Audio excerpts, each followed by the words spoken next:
మూడవ రాశి మిథున రాశి. మిథున రాశి వారికి ఏప్రిల్ మాసంలో ఏ విధంగా ఉంది అంటే, ఈ మాసం లగ్నంలో కుజుడు, చతుర్థ స్థానంలో కేతువు, దశమ స్థానంలో రవి, బుధుడు, శుక్రుడు, శని, రాహువు, వ్యయస్థానంలో గురువు సంచరిస్తూ ఉన్నాడు. ఈ మిథున రాశి వారందరూ కూడా ఏప్రిల్ మాసంలో ప్రతిరోజు లలితాదేవి సహస్రనామాన్ని తప్పకుండా పఠించాలి.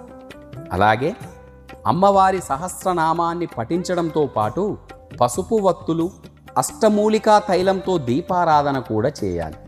ఇంట్లో వ్యాపార ప్రదేశాల్లో కూడా అష్టమూలికా గుగ్గిలం ధూపాన్ని వేయాలి. ఇంట్లో లేదా వ్యాపార ప్రదేశాల్లో స్వర్ణాకర్షణ భైరవ యంత్రాన్ని ఉంచి ప్రతిరోజు భైరవ స్తోత్రాన్ని పఠించడం ఆ ధనాకర్షణకు లాభం చేకూరుతుంది.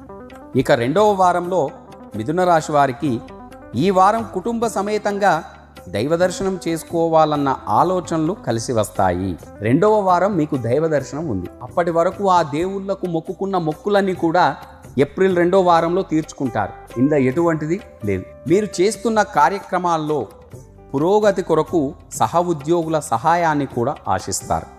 మీరు అడగడమే తరువాయి. మీ సహ ఉద్యోగులందరూ కూడా మీ మాట విని వారందరూ కూడా మీకు సహాయపడతారు. ముఖ్యంగా ఈ మిథున రాశి వారికి డయాగ్నోస్టిక్ సెంటర్ల వారికి, క్లినికల్ నడిపే వారికి కాలం అనేది చాలా అనుకూలంగా ఉంది. ముఖ్యంగా మీరు చేసే పనుల్లో మధ్యవర్తులుగా మీరు ఎక్కువగా ఉంటూ ఉంటారు. ఇది మీకు చాలా శుభ పరిణామం కూడా.